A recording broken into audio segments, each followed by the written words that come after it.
ഇപ്പോഴുള്ള പിള്ളേരും പുതുതായിട്ട് അഭിനയിക്കുന്ന പിള്ളേരും എന്നെ കുട്ടേട്ടാന്ന് വിളിക്കുന്നു, എന്നോടൊപ്പം ഇരിക്കുന്നു, ഞാൻ അവരുടെ എത്തിക്കുന്നു. അവർ തമ്മിൽ എനിക്കൊരു ഒരു ഗ്യാപ്പൊന്നും എനിക്ക് തോന്നിയിട്ടില്ല. ചില പറയും ജനറേഷൻ ഗ്യാപ്പ് എന്നൊക്കെ, എനിക്കങ്ങനെ വലിയ ഗ്യാപ്പ് തോന്നിയിട്ടില്ല. പിന്നെ ഈ പറഞ്ഞ ചില നമ്മുടെ നടന്മാരുടെ അല്ല, ഇപ്പോഴത്തെ കാലത്തെ ചില കുട്ടികൾ ചില വിവരക്കേടൊക്കെ കാണുമ്പോഴത്തേക്കും വിവരക്കേടാണല്ലോ എന്ന് തോന്നും. ഈ ചില പാൻറ്റൊക്കെ ഇട്ട് നടക്കിരിക്കുന്നത് ഊരിപ്പോകും, ഇപ്പോൾ ഊരിപ്പോകും തോന്നുന്നു. എന്നിട്ട് ഈ ചന്തിയുടെ ഭാഗം കാണിച്ച് എന്നിട്ട് അത് ഊരിപ്പോകാതിരിക്കാൻ വേണ്ടി കവച്ച് നടക്കും. അതൊക്കെ കാണുമ്പോൾ എനിക്കൊരു വൃത്തികേട് തോന്നും. കഷ്ടം, അയ്യോ കഷ്ടം എന്ന് തോന്നും, അത്രേ ഉള്ളൂ, വേറെ ഒന്നുമല്ല. ഫാഷന് വേണ്ടി ഫാഷൻ കാണിക്കുക, അതൊക്കെ എനിക്ക് വിഷമം ഉണ്ടാക്കുന്ന കാര്യങ്ങളാണ്. എൻ്റെ മകൻ്റെ പ്രായമുള്ള കുട്ടികളാണ്, അല്ലെ അവനേക്കാളും എൻ്റെ മകൻ്റെ മകനാകാവുന്ന പ്രായമുള്ള കുട്ടികളൊക്കെ ഉണ്ട്. അവരൊക്കെ ഇങ്ങനെ കാണിക്കുമ്പോഴേക്കും അതൊക്കെ എന്തോ വിഷമമാണ് എനിക്കത്. ഒരു കുട്ടി നടന്നു പോകുന്ന അവന് ശരിക്കും നടക്കാൻ പോലും അറിയാൻ മേല, നടക്കാൻ പറ്റുന്നില്ല അവൻ. എന്ന് വെച്ചാൽ അവൻ്റെ പാൻറ്റ് ഊരി പോകും. അവൻ എപ്പോഴും കോൺഷ്യസ് ആകുന്ന പാൻറ്റിലാണ്, അല്ല അവൻ്റെ ഷർട്ടിൻ്റെ ഈ മടക്കിലാണ്. അവൻ എപ്പോഴും അവനെപ്പറ്റിയാണ് ബോധവാനാകുന്നത്. അവൻ ഈ സമൂഹത്തെപ്പറ്റിയോ അവന് ചുറ്റും നടക്കുന്നതിനെപ്പറ്റി, എൻ്റെ കൈ എങ്ങനെ, എൻ്റെ കാലെങ്ങനെ, എന്നെ എങ്ങനെ കാണുന്നു, എൻ്റെ മീശ എങ്ങനെയുണ്ട് ഇവിടെ, ഇതിനൊക്കെയാണ് ഇപ്പോൾ കൂടുതൽ ശ്രദ്ധിക്കുന്നത്. അത്ര ശ്രദ്ധിക്കേണ്ട ആവശ്യമുണ്ടോ? അത്യാവശ്യം നമ്മൾ എന്താ പറയുക, ഒരു സെൽഫായിട്ട് നമ്മളെ പ്രൊജക്റ്റ് ചെയ്യാൻ എല്ലാവരും ആഗ്രഹം, ഒരു എക്സിബിഷനിസം എന്നോ സ്വഭാവം നമുക്കൊക്കെ ഉണ്ട്, എല്ലാ മനുഷ്യർക്കും. അതുകൊണ്ടാണ് നമ്മൾ ഷർട്ട്, ഇപ്പോൾ കറുത്ത ഷർട്ട് ഇടണം, ഇവിടെ വേണം, കിന്നരി വേണം എന്നൊക്കെ വിചാരിക്കുന്നത് ശ്രദ്ധിക്കപ്പെടാൻ വേണ്ടി തന്നെയാണ്. പക്ഷേ എങ്കിലും അതിനൊരു പരിധി ഉണ്ടാവണം. ഈ പറഞ്ഞ് ഇങ്ങനത്തെ പാൻറ്റ് കാണുമ്പോൾ അങ്ങനെ കാണുമ്പോൾ ഒരു വിഷമം തോന്നുന്നു, അത്രയേ ഉള്ളൂ. അല്ലാതെ എനിക്ക് ഇപ്പോഴത്തെ തലമുറയായിട്ട് എനിക്ക് വലിയ ഗ്യാപ്പ് തോന്നുന്നില്ല. പിന്നെ പുസ്തകം വായനയൊക്കെ വളരെ കുറവാണെന്ന് തോന്നുന്നു കുട്ടികളിപ്പോൾ. പുസ്തകങ്ങളൊക്കെ വായിച്ചാൽ നല്ല കാര്യമാണ്. ഫഹദൊക്കെ നസ്സന നടനല്ലേ, എനിക്ക് വളരെ ഇഷ്ടമുള്ള നടനാണ് ഫഹദ്. പിന്നെ ദുൽഖർ, പിന്നെ നിവിൻ പോളി, ഇവരൊക്കെ നല്ല നടന്മാരാണ്. എന്തുകൊണ്ട്? അവർക്കൊക്കെ ഈ പറഞ്ഞ, പിന്നെ അവരെത്രമാത്രം ഈ പറഞ്ഞ ഓരോ വർഷവും അല്ലെങ്കിൽ ഓരോ ദിവസവും അവരഭിനയിക്കുന്ന പോളിഷ് ചെയ്ത് വന്നാൽ അവർക്ക് ഒരു നടൻ ഒരു പ്രത്യേക നിമിഷം ഉണ്ടാകുകയല്ല, അവനിങ്ങനെ വളർന്നുകൊണ്ടിരിക്കണം. ആ വളർച്ചയ്ക്ക് സഹായകമായിട്ടായിരിക്കണം അവരുടെ ബാക്കിയുള്ള കാര്യങ്ങളൊക്കെ. അതൊക്കെ ഉണ്ടാവണം. വില്ലൻ വേഷം, കോമഡി വേഷം, സഹനടൻ എന്നൊക്കെ പറയുന്നത് തന്നെ വലിയ കുഴപ്പം പിടിച്ച വേർതിരിക്കലാണിത്. നമ്മുടെ ഈ അവാർഡിന് പോലും വരുന്ന അങ്ങനെയല്ലേ, നായക നടൻ ആണ് ഏറ്റവും നല്ല നടൻ. നായക നടൻ എന്ന് പറഞ്ഞുകൊണ്ട് ഇപ്പം ഡയറക്ടർ പറഞ്ഞു ഞാൻ ഏത് കഥാപാത്രമാണ് ഇതിനകത്ത് പരിഗണിക്കേണ്ടതെന്ന് ഡയറക്ടർമാർ എഴുതി കൊടുക്കും. ആ കഥാപാത്രം നായക കഥാപാത്രമായിരിക്കും. ആ പരിഗണിക്കുമ്പോൾ നായക വേഷം ചെയ്ത ആൾക്കാരെ മാത്രമേ നടനായിട്ട് അംഗീകരിക്കുകയുള്ളൂ, ഏറ്റവും നല്ല നടനായിട്ട്. ബാക്കിയുള്ളവരൊക്കെ വേറെ രണ്ടാനമ്മയൊക്കെ ഉണ്ടായ മക്കളാണ് എന്ന് പറഞ്ഞ പോലെയാണ് പരിഗണിക്കുന്നത്. ഒരു സിനിമയിൽ ഏറ്റവും നന്നായിട്ട് അഭിനയിച്ച ആരാണ്, അയാളല്ലേ പരിഗണിക്കേണ്ടത്. ആരും ആയിക്കോട്ടെ, വേലക്കാരനായിക്കോട്ടെ, അയാൾ വില്ലനായിക്കോട്ടെ, അല്ലെങ്കിൽ കോമഡി ആയിക്കോട്ടെ, അയാൾ നല്ല നടനാണ്. പിന്നെ വേറൊന്നുണ്ട്, ഇപ്പം നമ്മളെങ്ങനെ ഈ നടൻ എന്ന് പറഞ്ഞ്, നല്ല നടൻ എന്ന് പറഞ്ഞ് എങ്ങനെ കണ്ടെത്താൻ പറ്റും? ഒരു വർഷം ഏറ്റവും നല്ല നടനെ തിരഞ്ഞെടുക്കാറുണ്ട്. അതെങ്ങനെ കൃത്യമായിട്ട് പറയാൻ പറ്റും ഇന്നയാളാണ് ഏറ്റവും നല്ല നടൻ എന്നുള്ളത്? ഇപ്പോൾ ഉദാഹരണം പറഞ്ഞാൽ നമ്മുടെ മലയാളത്തിൽ തന്നെയാണെങ്കിൽ മമ്മൂട്ടി നല്ല നടനാണ്. അദ്ദേഹം എത്രയോ സിനിമകൾ നല്ല റോളുകൾ അഭിനയിച്ചിട്ടുണ്ട്. ഇപ്പം നാഷണൽ അവാർഡ് കിട്ടിയ പന്തമ്മാട, വടക്കൻ വീരഗാഥ, അത് ചന്തു ആ ക്യാരക്ടർ, പിന്നെ അങ്ങനെ അനവധി, തനിയാവർത്തനം, അതുപോലെ നെടുമുടി വേണു അഭിനയിച്ച മിന്നാമിന്നിയും തുറമുവേട്ടം, അങ്ങനെ എത്ര ഗംഭീരമായിട്ട് അഭിനയിച്ച സിനിമകളുണ്ട്. ഗോപിച്ചേട്ടൻ മലയാളത്തിലെ ഇന്നുവരെയുള്ള ഏറ്റവും നല്ല നടന്മാരിൽ ഒരാളെന്നല്ല, ഏറ്റവും നല്ല നടൻ ഗോപിച്ചേട്ടനാണെന്നാണ് എൻ്റെ അഭിപ്രായം. വളരെ ഡിഫറൻ്റ് ആയിട്ടുള്ള വേഷങ്ങൾ ചെയ്തിട്ടുള്ള ആളാണ്. യവനിക, അതുപോലെ കൊടിയേറ്റം, മാമച്ചൻ, മറ്റേ പഞ്ചവടിപ്പാലം, എത്ര കഥാപാത്രം, ഷേക്സ്പിയർ, ശങ്കർപിള്ള, കാറ്റത്തെ കിളിക്കൂട്, അങ്ങനെ വളരെ ഡിഫറൻ്റ് ആയിട്ടുള്ള സിനിമകൾ അഭിനയിച്ചിട്ടുള്ള ആളാണ്. ക്യാരക്ടേഴ്സ് ചെയ്തിട്ടുള്ള ആളാണ്. തിലകൻ ചേട്ടൻ, മൂന്നാം പക്കം, പിന്നെ പെരുന്തച്ഛൻ, എത്ര ക്യാരക്ടേഴ്സ് ചെയ്തിട്ടുണ്ട്. ഇപ്പോൾ സ്ഫടികത്തിലെ അധ്യാപകൻ, ഈ 4 പേര് അഭിനയിച്ച ഈ പറഞ്ഞ സ്ഫടികം, ഈ മറ്റേ തിലകൻ ചേട്ടൻ, മറ്റേ മമ്മൂട്ടിയുടെ പടം, മോഹൻലാലിൻ്റെ കിരീടം, ഈ 4 പടങ്ങളും ഒന്നിച്ചൊരു മത്സരത്തിൽ വന്നാൽ ആരും നല്ല നടനായിട്ട് തിരഞ്ഞെടുക്കും? ഒരു വർഷം ഈ പടം എല്ലാം കൂടെ വന്നു നോക്കി, ഇതിപ്പോൾ പല വർഷങ്ങളായിരുന്നു, ഒരു വർഷം ഇത് വന്നു, ആരാ നല്ലതാണ് അതിനകത്ത്? ഇത് ഓട്ട മത്സരമാണെങ്കിൽ ഒന്നാമത് ഓടിയെത്തുന്ന ആളിനെ നമുക്ക് ഒന്നാമനാകാം, ചാട്ടമാണെങ്കിൽ ഏറ്റവും പൊങ്ങി ചാടുന്നവനെ നോക്കാം. ഇത് അഭിനയത്തിൽ എങ്ങനെ നമ്മൾ എൻ്റെ മാനദണ്ഡം എന്താണ്? അങ്ങനെ പ്രത്യേകിച്ചൊരു മാനദണ്ഡം അല്ലെങ്കിൽ ഒരു കഥാപാത്രം ചന്തു അല്ലെങ്കിൽ മിന്നാമിനിക്ക് നുറുങ്ങുമായിട്ട് ഇത് കൊടുത്തിട്ട് മമ്മൂട്ടിയോടും മോഹൻലാലിനോടും തിലകഞ്ചേട്ടനോടും ഭരത് ഗോപിച്ചേട്ടനോടും ഒക്കെ അഭിനയിക്കാൻ പറയാം. 4 പേരിൽ ആരാണ് ആ കാറ്റ് അഭിനയിക്കുന്നത് വെച്ചാൽ നല്ല ഒന്ന് തിരഞ്ഞെടുക്കാൻ പറ്റും. അല്ലാതെ പലരും പല കഥാപാത്രം അഭിനയിച്ചിട്ട് ഇയാളാണ് അയാളേക്കാൾ നല്ലതെന്ന് എങ്ങനെ പറയുന്നത്? കൊടിയേറ്റം ഗോപിച്ചേട്ടനും കൊടിയേറ്റത്തിൽ അഭിനയിച്ച പോലെ ആ കഥാപാത്രത്തിനപ്പോൾ മമ്മൂട്ടിക്കും മോഹൻലാലിനോ തിലകഞ്ചേട്ടനോ അഭിനയിക്കാൻ പറ്റും. തിലകഞ്ചേട്ടൻ സ്പടികത്തിൽ അഭിനയിച്ച കഥാപാത്രം ഇവർക്കാക്കാൻ അഭിനയിക്കാൻ പറ്റും. മമ്മൂട്ടി ചന്തുവായിട്ട് അഭിനയിച്ച് ബാക്കിയാക്കാൻ ചെയ്യാൻ പറ്റുമോ എന്ന് പറഞ്ഞ പോലെ പലരും ഓരോ കഥാപാത്രം അവരതായത് ഭംഗിയായിട്ട് ചെയ്യുന്നു. ആ 4 പേര് ഭംഗിയായിട്ട് അഭിനയിക്കുന്ന ആൾക്കാരെ ഒരു മത്സരത്തിന് വന്നിട്ട് ഇതിനകത്ത് ആരാ നല്ലതെന്ന് എങ്ങനെ പറയാം? എനിക്കറിയാൻ മേല കേട്ടോ, ചെയ്യാനായിട്ട് കണ്ടെത്താനും പറ്റുന്നില്ല അങ്ങനെ.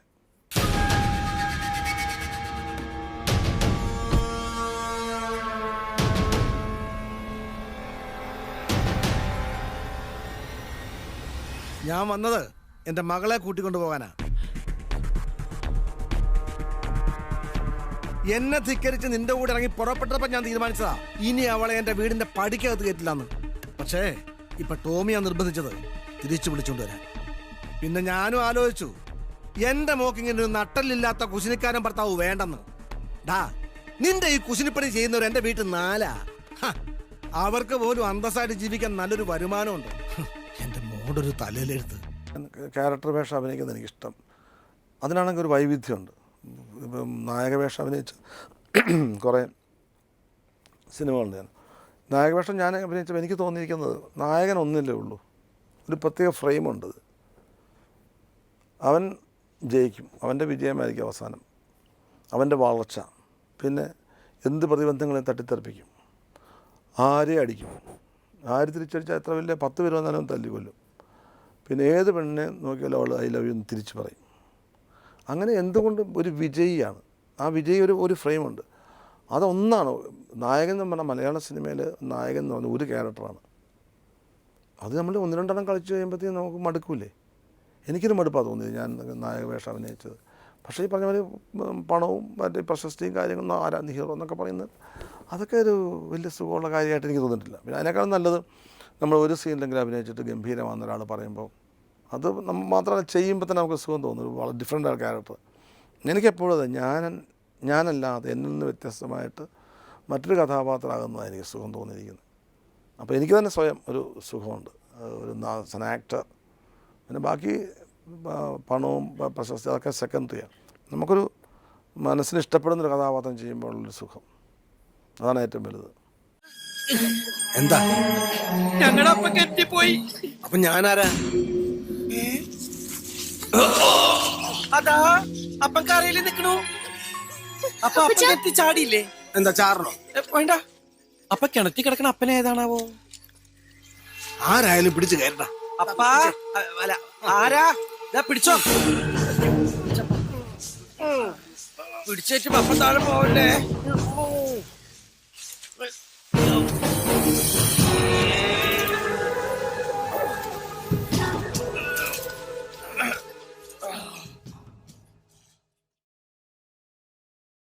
ഇപ്പോഴും എന്നെ കാണാൻ പറയും, ചേട്ടാ പോലീസ് വേഷം ഒന്നും ഇപ്പോൾ കാണുന്നില്ലല്ലോ.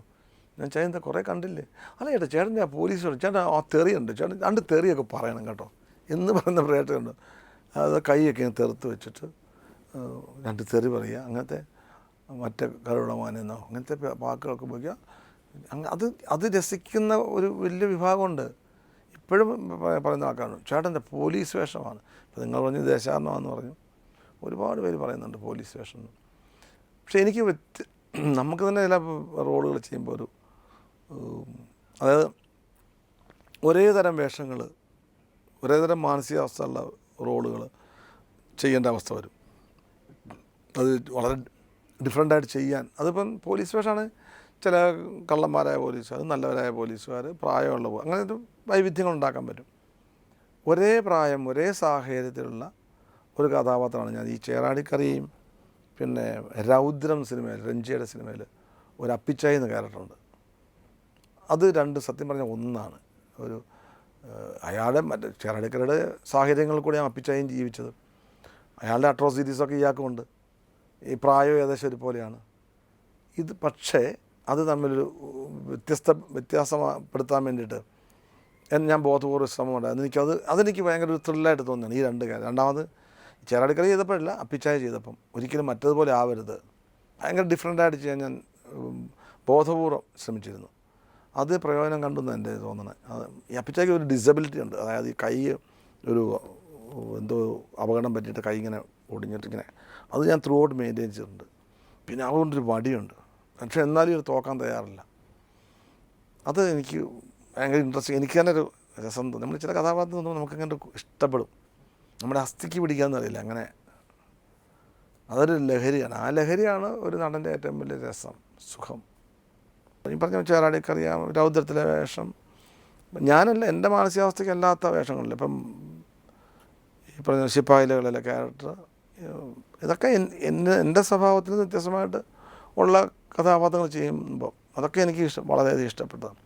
ആസ് എ പോലീസ് ഓഫീസർ, ഞാൻ ഒരു പോലീസ് ഓഫീസറായാൽ അത് ഇഫ് മെത്തേഡാണ്. If I am in that position, ഞാനൊരു പോലീസ് ഓഫീസറായാൽ, ഞാനൊരു ഡോക്ടറായാൽ, അതിലെനിക്ക് വലിയ ബുദ്ധിമുട്ടുണ്ടാവും ഒരു നടനെ സംബന്ധിച്ചിടത്തോളം. സ്ട്രെയിറ്റ് റോളുകൾ എന്ന് പറയുന്നത് നമ്മളാണെങ്കിൽ ഇങ്ങനെയാണ്, മറ്റൊന്നായിട്ട് ചെയ്യുമ്പോഴാണ്. അപ്പം ഞാൻ അല്ലാതെ മറ്റേ ഈ പറഞ്ഞ ചേരാടിക്കറിയാന്നോ അല്ലെങ്കിൽ ഈ ശിപ്പായികളിലെ ക്യാരക്ടർ, അതൊക്കെ എൻ്റെ അംശങ്ങളില്ല അതിനകത്ത്, ഞാനെന്ന വ്യക്തിയുടെ അംശങ്ങളില്ല.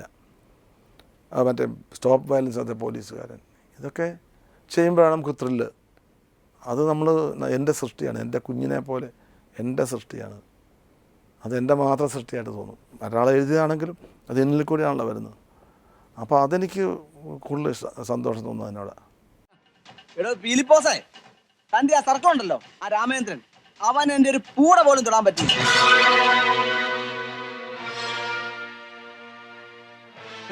തന്റെ ആനപ്പുറത്തിരുന്ന് തന്റെ വീട്ടിൽ വന്ന് തന്നെ രണ്ട് തെരു പറഞ്ഞില്ലെങ്കിലേ ഇന്ന് എനിക്ക് ഉറക്കം വരികയില്ല. തന്റെ തോട്ടത്തിലെ ഗുണ്ടായോടൊപ്പം വിലങ്ങ് വെച്ച് ലോക്കപ്പിലാക്കിയാൽ അവൻ എന്നെ അങ്ങ് ചേട്ടേ. എടാ നിന്റെ തന്ത പൊടിപ്പാറ വക്കരനോട് കളിച്ചിട്ടില്ല, പിന്നെ എന്നോടാ പൊലേ നീ. സർക്കിളും ഗുണ്ടകളും വിചാരിച്ചിട്ട് കോപ്പും ചെയ്യാൻ പറ്റിയില്ല മുതലാളിക്ക്. അതുകൊണ്ട് മുതലാളിക്കും മക്കൾക്കും പറ്റിയ ഒരു പണി ഞാൻ പറഞ്ഞുതരാം. ആ കുരിശുമൂട് കവലെ പോയി ഒരു ബാർബർ ഷോപ്പ് തുടങ്ങി, എന്നിട്ട് അവിടെ പോയി ചിരക്ക്. നീ പറഞ്ഞുകൊണ്ട് ഞാനിപ്പോ പോകുന്നു, പക്ഷേ എന്റെ വെല്ലുവിളി അവസാനിച്ചു കരുതണ്ട, ഞാൻ ഇനിയും വരും. ചേരാടിക്കറിയാം, എന്നോട് പലരും കണ്ടിട്ട് പലരും ചോദിച്ചു, ഇങ്ങനെ ഒരാൾ ഞങ്ങളുടെ നാട്ടിലുണ്ട് കേട്ടോ, അല്ലെ എന്നോട് ചില ചോദിക്കും, ഇങ്ങനെ ഒരാളിനെ കണ്ടിട്ടുണ്ടോ, ഇങ്ങനെ ഒരാളുണ്ട് കേട്ടോ, അല്ലെ നിങ്ങൾ ഇത്രയും മാത്രം ചെയ്യണമെങ്കിൽ നിങ്ങൾക്ക് അങ്ങനെ ഒരാളെ പരിചയം കാണും എന്നൊക്കെ എന്നോട് പലരും പറഞ്ഞിട്ടുണ്ട്. സത്യം പറഞ്ഞാൽ ഈ ക്യാരക്ടർ രഞ്ജി പണിക്കരാണത് എഴുതിയത്. ഇപ്പോൾ രഞ്ജി ആ പടത്തിനകത്ത് എന്ന് പറഞ്ഞു. അപ്പോൾ ഞങ്ങൾ വളരെ എൻ്റെ ഏറ്റവും അടുത്ത സുഹൃത്തുക്കളുള്ള ഒരാൾ രഞ്ജിയാണ് സിനിമയിൽ, അന്നും അതെ ഇന്നും അതെ, സിനിമ സ്ക്രിപ്റ്റ് റൈറ്റർ ആകുന്നതിന് മുമ്പുള്ള പരിചയമാണ്. അപ്പോൾ രഞ്ജി 2-3 സ്ക്രിപ്റ്റ് എഴുതി, അപ്പോൾ അതിനകത്തൊക്കെ ഞാനുണ്ട്. അപ്പോൾ ഇത് വന്നപ്പോൾ എന്നോട് പറഞ്ഞു, അടു ഒരു പോലീസ് വേഷം ഉണ്ട് കേട്ടോ, താനാ ചെയ്യണം. ഞാൻ ഒരു പോലീസ് വേഷം, കഴിഞ്ഞ പടത്തിലും പോലീസാണ്, ഞാൻ ഇത്തവണയില്ല. അല്ല വേറെ വേഷമില്ല. അപ്പോൾ ഞാൻ സാരമില്ല, ഈ പടത്തിൽ വേണ്ട. ഞാൻ അല്ലല്ല അത് താൻ വേണം. ഞാൻ പറഞ്ഞു പോലീസ് വേഷം രഞ്ജി മടുത്തു. അപ്പോൾ പിന്നെയുള്ളൊരു വയസ്സൻ വേഷമാണ്. ഞാൻ പറഞ്ഞു ഞാൻ ചെയ്യാം, താൻ ചെയ്യാത്. അപ്പോൾ ഞാൻ നിങ്ങൾ പറ വേഷം എന്താ പറയണം. ഞാൻ പറഞ്ഞു ഞാൻ ചെയ്യാമെന്ന്. അപ്പോൾ അങ്ങനെയാണ്. അപ്പോൾ ഷാജി കൈലാസം വിളിച്ച് ഷാജി പറഞ്ഞു പിന്നത്തെ കൂട്ടം ചെയ്യാമെന്ന് ചെയ്യട്ടെ. അങ്ങനെയാണ് ആ വേഷം ഞാൻ ചെയ്യാൻ തീരുമാനിക്കുന്നത്. അതിൻ്റെ കാര്യങ്ങളൊക്കെ പറഞ്ഞു കഴിഞ്ഞപ്പോൾ സത്യം പറഞ്ഞാൽ എൻ്റെ മനസ്സിൽ ആദ്യം പെട്ടെന്ന് ഓടിയെത്തിയത്, ഞാൻ കോളേജിൽ പഠിച്ച കാലത്ത് എനിക്ക് പരിചയമുള്ളൊരു പയ്യനുണ്ട്, കോട്ടയത്തെ വലിയ പണക്കാരനായ പയ്യനാണ്. ആ പയ്യനെപ്പോഴും ഫ്യൂജിയസ് ലുക്കിൻ്റെ ജുബ്ബ, എപ്പോഴും ഈ നല്ല കസവും മുണ്ട കൊടുക്കുള്ളൂ. ആ മുണ്ട് ഇങ്ങനെ കൈ കൊണ്ട് ഇടത്ത് കണ്ടിങ്ങനെ പിടിക്കും. കയ്യിൽ ഒരു 555 പാക്കറ്റ് ഉണ്ടാവും, ഇടയ്ക്കൊരു സിഗരറ്റ് ലൈറ്ററും. അന്നൊക്കെ 555 എന്നൊക്കെ പറഞ്ഞാൽ ഞാൻ ആദ്യം കാണുന്ന അവൻ്റെ കയ്യിലാണ്. പുള്ളി കോളേജിൽ പഠിക്കുക. അപ്പം ഞാൻ പിന്നെ പരിചയം ഉണ്ടിരിക്കും. അപ്പോൾ പുള്ളി നടപ്പും ഭാവമൊക്കെ ഈ കോട്ടയം പട്ടണം മുഴുവൻ പുള്ളിയുടെ എന്നുള്ള സ്റ്റൈലാണ്. ആ ഒരു എടുത്ത് പിടിച്ചോ ഒരു അഹങ്കാരം സ്ഫുരിക്കുന്ന നോട്ടവും ഞാൻ എൻ്റെ മനസ്സിൽ ഏറ്റവും കൂടുതൽ സ്ട്രൈക്ക് ചെയ്ത ആ ക്യാരക്ടറാണ്. ആ ക്യാരക്ടറും ചേരാടിക്കരയായിട്ട് യാതൊരു ബന്ധവുമില്ല. പിന്നീട് എനിക്കൊരു എൻ്റെ പരിചയൊരു കുഞ്ഞേട്ടൻ എന്ന് പറഞ്ഞ ആളായിരുന്നു. അദ്ദേഹം ഭയങ്കര നുണ പറയുന്ന ഒരാളായിരുന്നു. ഭയങ്കര പൊങ്കച്ചൻ, കാട്ടി പോകുന്നതും പുള്ളി കാട്ടുപോത്തിനെ വെടിവെച്ച കഥയൊക്കെ അച്ഛനോട് പറഞ്ഞ് ഞാൻ കേട്ടിട്ടുണ്ട്. ആ കുഞ്ഞേട്ടൻ ഉണ്ട്. അപ്പം ഇങ്ങനെ അപ്പോൾ ഈ പയ്യനും ഇതുമായിട്ട് എന്താ ബന്ധം ചോദിച്ചാലും അഹന്തയുടെ ഒരു മൂർത്തിമത് ഭാവമാണ്. ചേരാടി അതെ, പക്ഷേ അയാൾക്കും വിദ്യാഭ്യാസം ഇല്ല. അയാൾക്ക് പിന്നെ ആരെയും പേടിയില്ല. കാട്ടിൽ കയറി ആനയുടെ കണ്ണിൽ വെടിവെക്കുന്നതിനാണ് എന്നൊക്കെ പറയുന്നുണ്ട് പുള്ളി. അപ്പോൾ എന്തും അയാൾ ധീരമായിട്ട് നേരിടുന്നതാണ്. വിദ്യാഭ്യാസം ഇല്ലാത്തതുകൊണ്ട് കൾച്ചറില്ല. അപ്പോൾ അയാൾ ഇരിക്കുന്നതിനൊക്കെ കാലുമേ കാറേ ഇരുന്നാലും ശരി കാല്, ഞാൻ ആ പടത്തിൽ അഭിനയിക്കുമ്പോൾ പുറത്താരും കാണുകയല്ലേ, ഞാൻ കാറിനകത്തിരിക്കുന്നതും ഒരു കാല് സീറ്റിൻ്റെ മേലെ വെച്ചിട്ട് ഇങ്ങനെ ഇരിക്കുകയുള്ളൂ. അപ്പം നമ്മുടെ മനസ്സിലങ്ങനെ ഒരു ആ കഥാപാത്രം ശരിക്കും ഉൾക്കൊള്ളാൻ പറ്റും. അപ്പോൾ ഈ പറഞ്ഞ ഒരു കഥാപാത്രം ഒരു പ്രത്യേക ഒരാളല്ല. Character is not one but a multitude എന്ന് പറയും. ഒരു പല അംശങ്ങളുണ്ട്. അത് നമ്മൾ ജീവിതത്തിൽ കണ്ടു മറന്നതോ അല്ല കേട്ടിട്ടുള്ളതോ അല്ലെങ്കിൽ പിന്നെ നമ്മൾ പുതിയതായിട്ട് കൺസീവ് ചെയ്തതോ അങ്ങനെ പല അംശങ്ങളുണ്ട്. ഈ അംശങ്ങളെല്ലാം കൂടെ കൂട്ടി അത് നമ്മളിലേക്ക് എത്തിക്കുക. ഞാനെന്ന് പറഞ്ഞാൽ എന്നിലേക്ക് എത്തിക്കുക, അല്ല ഞാൻ കഥാപാത്രമാകില്ല. ചിലർ പറയും ആ കഥാപാത്രമായി തീർന്നു എന്ന്. ഞാനങ്ങനെ വിശ്വസിക്കുന്നില്ല. കഥാപാത്രമായി തീർന്നാൽ നമ്മൾ ആ കഥാപാത്രം ചെയ്യുന്നതൊക്കെ ചെയ്യൂലേ. കഥാപാത്രമായി തീർച്ചയാന്ന് പറഞ്ഞാൽ നമുക്ക് എന്തൊക്കെ അത് ചെയ്യണം എന്ന് ഡയറക്ടർ എൻ്റെ പറയും, കുട്ടേട്ടാ അവിടെ വരെ പോയി അവിടെ ഡയലോഗ് പറഞ്ഞു കഴിഞ്ഞാൽ ആ ഡയലോഗ് കഴിയുമ്പോൾ ചേട്ടൻ ടേൺ ചെയ്യണം, അപ്പോൾ മറ്റേ ആൾ ഇവിടെ വരും, എന്നിട്ട് നിങ്ങളങ്ങ് സംസാരിച്ച് പിന്നെ വീണ്ടും നടന്ന് ഇവിടെ വരുമ്പോഴാണ് മറ്റേ ആൾ നിങ്ങൾ കാണുന്നത് എന്ന് പറഞ്ഞാൽ നമ്മൾ ആ സീൻ അഭിനയിക്കുമ്പോൾ കൃത്യമായിട്ട് അവിടെ വരെ നടക്കാവുള്ളൂ. അവിടെ വന്നാൽ ടേൺ ചെയ്യണം. ആ ഡയലോഗിൻ്റെ ലാസ്റ്റ് പീസിലാണ് ശരി കണ്ണാടി എടുത്തും തൂക്കാം. ഇതൊക്കെ നമ്മൾ മുൻകൂട്ടി തീരുമാനിക്കും. മുൻകൂട്ടി തീരുമാനിക്കുന്നത് ഞാനല്ലേ, വിജയരാഘവൻ എന്നുള്ള വ്യക്തിയാണ് തീരുമാനിക്കുന്നത്. പക്ഷേ നമ്മൾ പ്രസൻറ്റ് ചെയ്യുമ്പം ആ ക്യാരക്ടറായിട്ട് പ്രേക്ഷകന് തോന്നണം. അപ്പോൾ നമ്മൾ ഉണ്ടായിരിക്കണം, അയാളായിരിക്കണം ഒരു 10%. അത് സ്റ്റാനിസ്ലവസ്കി എന്ന് പറയുന്നൊരു അഭിനയത്തിനെ പറ്റി പറയുന്ന അദ്ദേഹം അഭിനയത്തിനെ പറ്റി പറയുന്നത് കട്ടൗട്ട് 90%. അതായത് ഞാനെന്ന ബോധം 90% കട്ട് ചെയ്യണം. എന്തുകൊണ്ട് 10% വേറെ എന്നാൽ 10% കട്ട് ചെയ്യണ്ടേ? എന്തുകൊണ്ടാണ് 90% എന്ന് പറഞ്ഞത്? ആ 10% നമ്മളെ നിയന്ത്രിക്കുന്ന നമ്മളുണ്ടാവണം. ആ എങ്ങനെയാണ് പോകേണ്ടത്, എങ്ങനെ ചലിക്കണം, എങ്ങനെ നിൽക്കണം, എങ്ങനെ നോക്കണം, എൻ്റെ കണ്ണ് എന്തുമാത്രം നിറഞ്ഞ് തുളുമ്പണോ, ഇങ്ങനെ തുളുമ്പി നിൽക്കണോ, ഇറ്റ് വീഴണോ, അതോ പൊട്ടിക്കരയണോ, ഇതൊക്കെ ഞാനാ തീരുമാനിക്കും. അതാര് വേണം? ഞാൻ വേണം. അപ്പോൾ നമ്മൾ കഥാപാത്രമായി തീർന്നാൽ എങ്ങനെ സംഭവിക്കുന്നതൊക്കെ. ഇപ്പോൾ വേലുത്തമ്പി ചിലവായിട്ട് അഭിനയിക്കുമ്പം ആരെവിടെയെങ്കിലും വാളൂരിട്ട് കുത്തുകയല്ലോ ഒരുത്തനുണ്ട്. വാളാണ്, ആൾ ഇവിടെ ഉണ്ട്, ഇത് സിനിമയാണ് അല്ലെങ്കിൽ നാടകമാണ്, ഇത്രേ പോകാവുള്ള അയാളെ കൃത്യം കക്ഷത്തിനകത്തൂടെ വേണം പോകാൻ. കാണുമ്പോൾ പ്രേക്ഷകന് കൊണ്ടെന്ന് തോന്നണം. അത്ര പ്രിസിഷൻ ഉണ്ടാവണം നമ്മൾ ചെയ്യുമ്പോൾ. അത് കഥാപാത്രമായി പോയാലെങ്ങനെയാണ്? വികാരങ്ങൾക്ക് അടിമപ്പെട്ട് പോയാലെങ്ങനെയാണ്? എന്നാൽ ഈ വികാരങ്ങളൊക്കെ നമ്മളിലുണ്ട്. ഇതൊരു അത്ഭുതകരമായ പ്രക്രിയയാണ്. നമുക്ക് ദേഷ്യം വരുമ്പം കഥാപാത്ര ദേഷ്യം വരുമ്പോൾ നമുക്ക് ശരിക്കും ദേഷ്യം വരും. നമ്മുടെ പിറ്റ്യൂട്ടറി ഗ്ലാൻഡ് വർക്ക് ചെയ്യും, നമ്മുടെ ദേഹം വിറയ്ക്കും, നമ്മുടെ ശരീരം വിയർക്കും, ഈ രോമകൂപങ്ങളൊക്കെ ചിലപ്പോൾ ത്രസിച്ചെന്ന് വരും ദേഷ്യം വരുമ്പോൾ. ആ വികാരം നമുക്ക് ശരിക്കും ഉണ്ടാകുന്നുണ്ട്. പക്ഷേ കട്ടെന്ന് പറഞ്ഞാൽ തീരും. അതെങ്ങനെ പറ്റും? ആ അത്ഭുത പ്രക്രിയ നടനെ കൊണ്ട് മാത്രം സാധിക്കുന്നതാണ്.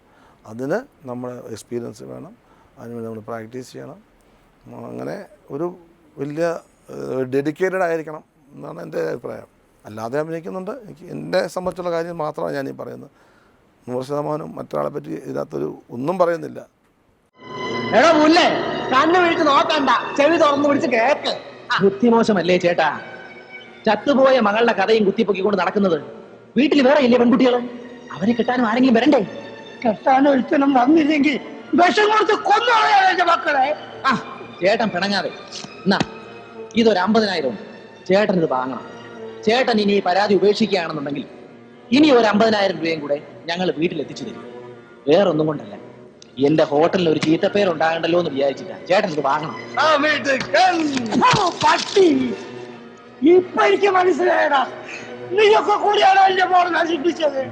നോക്കിക്കോ, എന്റെ കൊക്കിന് ജീവനുണ്ടെങ്കിൽ നിന്നൊക്കെ കയ്യാമിപ്പിച്ച് നടന്നിക്കണേ. നിന്റെ പെണ്ണിനെ പോലുള്ള പെണ്ണിന്റെ ശരീരത്തിനെ നമ്മുടെ ഗവൺമെന്റ് നിശ്ചയിച്ചിരിക്കുന്ന വില 5,000. അതും മാക്സിമം.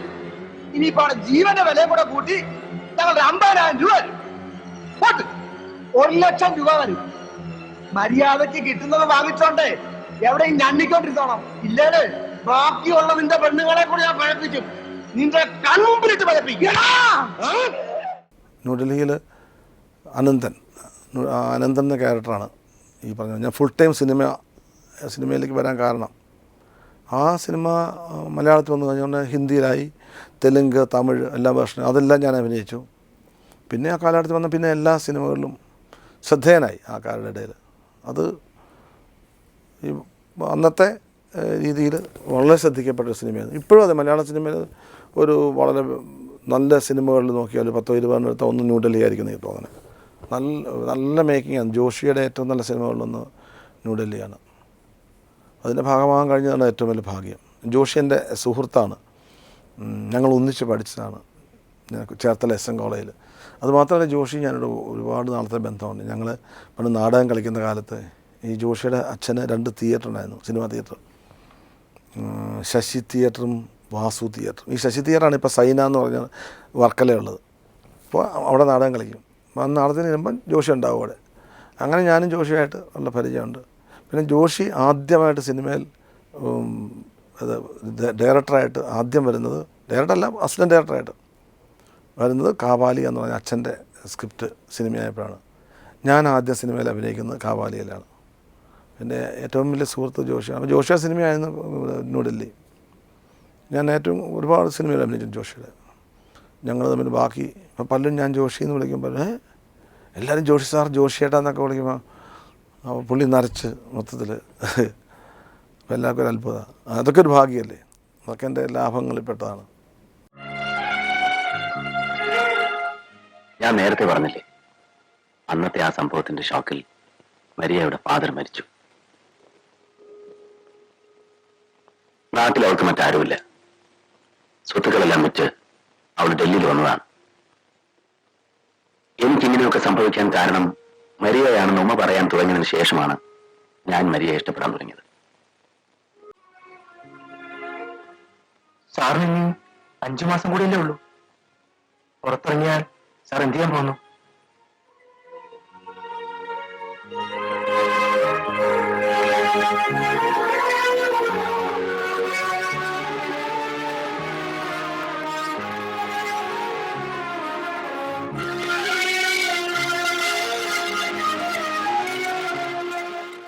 ദേശാനം കുറേ കൂടി ഹൈലി റിയലിസ്റ്റിക്കാണ് ഞാൻ ചെയ്ത്. എനിക്കും ആ സിനിമ ചെയ്യുമ്പോഴുള്ള സംഭവം എന്ന് വെച്ചാൽ, അതിനകത്ത് അഭിനയിക്കുന്ന മിക്ക ആൾക്കാരും പുതിയ ആൾക്കാരാണ്. ഇപ്പം മുത്തശ്ശൻ, അതിനകത്ത് മുത്തശ്ശിയുണ്ട്, പിന്നെ 2 കുട്ടികളുണ്ട്. ഇവരൊന്നും സിനിമയിൽ അഭിനയിച്ചിട്ടേ ഇല്ല. അപ്പോൾ ഇവരൊന്നും അഭിനയിക്കല്ല, ജസ്റ്റ് മുത്തശ്ശനോടൊക്കെ പല കാര്യങ്ങളും പറഞ്ഞ പുള്ളി ആണോ എന്നൊക്കെ ഇങ്ങനെ ചോദിക്കും. അപ്പോൾ പുള്ളിയുടെ കണ്ണിൽ നിന്ന് അറിയും. അപ്പോൾ അന്നേരം പലപ്പോഴും പുള്ളി അറിയാതെ തന്നെ ഷൂട്ട് ചെയ്തിട്ടുണ്ട് പല സീനുകളും. അപ്പോൾ അവരൊന്നും അഭിനയിക്കുകയല്ലോ. ഇപ്പം ഞാൻ കുട്ടിക്കാലം പോലെ അഭിനയിക്കുന്നതാണ്. എനിക്ക് ഈ പറഞ്ഞ ഒരു ചിലപ്പം സ്വല്പം എക്സാജറേഷൻ വരാം. നാടകത്തിൽ അഭിനയിച്ചിട്ടുണ്ട്, സിനിമയിൽ അഭിനയിച്ചിട്ടുണ്ട്. അപ്പോൾ ഞാനിപ്പം ആ മുത്തശ്ശൻ്റെ വേഷം നെടുമുടി വേണു അഭിനയിക്കുകയാണെങ്കിൽ ചിലപ്പോൾ ഞാൻ അവൻ്റെ സമീപനം ഇങ്ങനെ ആയിരിക്കില്ല, അല്ലെങ്കിൽ തിലകഞ്ചേട്ടൻ അഭിനയിക്കുകയാണെങ്കിൽ ഇങ്ങനെ ആയിരിക്കില്ല. അത് വേറൊരു ലെവലിലായിരിക്കും. ഒരു ആക്ടിങ് രീതി തന്നെ വ്യത്യസ്തമായിരിക്കും. എനിക്കിപ്പോൾ ഉള്ളത് അവരുടെ പോലെ തന്നെ തികച്ചും 100% റിയലിസ്റ്റിക് ആയിട്ട് ചെയ്യണമെന്ന്. ഒട്ടും ഞാൻ അതിനകത്ത് ഗ്ലിസറിന് ഉപയോഗിച്ചിട്ടേ ഇല്ല സിനിമയിൽ. ബാക്കി പല സിനിമകളിലും കരയണമെന്നുണ്ടെങ്കിൽ മറ്റത് ഞാൻ കൃത്യമായിട്ട് ആ അവസ്ഥയിലൊക്കെ വന്നിരുന്നിട്ട് പിന്നെ ഞാനങ്ങ് അതനുസരിച്ചങ്ങ് പെരുമാറുക, ജസ്റ്റ് ബിഹേവ്. അങ്ങനെ പല രീതിയിലുണ്ട്. ഓരോ ക്യാരക്ടേഴ്സിനെയും നമ്മൾ സമീപിക്കുന്ന ഓരോ രീതിയായിരിക്കും. അത് ജസ്റ്റ് ബിഹേവ്. ഞാനങ്ങനെയാണ്, എനിക്കങ്ങനെയാണെങ്കിൽ എൻ്റെ കുഞ്ഞിനെ അങ്ങനെ വന്നു കഴിഞ്ഞാൽ മറ്റൊരവസ്ഥയുണ്ടല്ലോ, അതാണ് എന്നെ ഭരിച്ചിരുന്നത് അന്നേരം.